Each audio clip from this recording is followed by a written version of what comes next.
Hello नमस्कार दोस्तों, मैं राजेश चौहान और आप सबका एक बार फिर से स्वागत है मेरे यूट्यूब चैनल सीखो इंग्लिश में। तो दोस्तों आज हम लेकर आए हैं शर्त सूचक वाक्यों का 5वां प्रकार। आज हम पढ़ेंगे शर्त सूचक वाक्यों का 5वां प्रकार।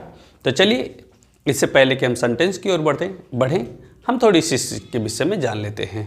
दोस्तों शर्त सूचक वाक्यों के 2 भाग होते हैं।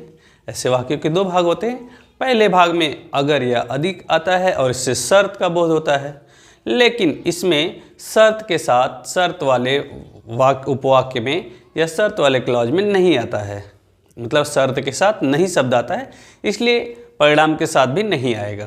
क्लियर है? चलिए तो अब हम सेंटेंस की ओर आगे बढ़ते हैं। यदि आप कठिन परिश्रम नहीं करेंगे तो सफल नहीं हो सकते हैं। यदि आप कठिन परिश्रम नहीं करेंगे तो सफल नहीं हो सकते हैं। तो इसको कैसे बनाएंगे आप? Unless you work hard, you can't be successful. Unless you work hard, you can't be successful. चलिए हम अपना अगला सेंटेंस लेते हैं।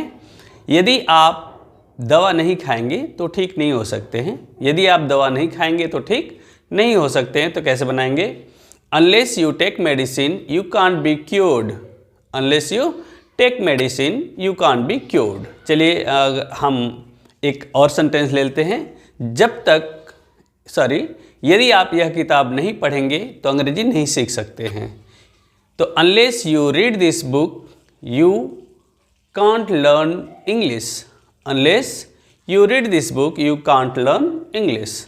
तो दोस्तों ऐसे वाक्यों में अगर नहीं दोनों के लिए अनलेस आता है, या यदि नहीं, इन दोनों के लिए क्या आता है?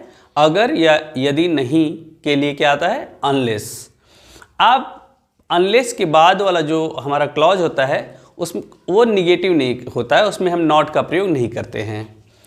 अगर आप चाहें तो इसे इफ़ नॉट से बना सकते हैं।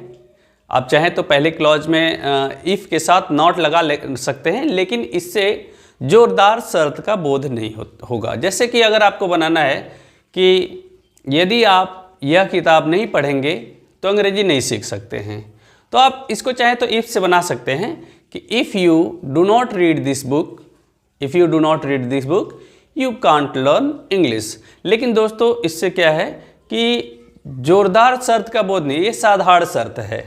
तो जोरदार शर्त के लिए हम क्या करेंगे? अनलेस का प्रयोग करेंगे।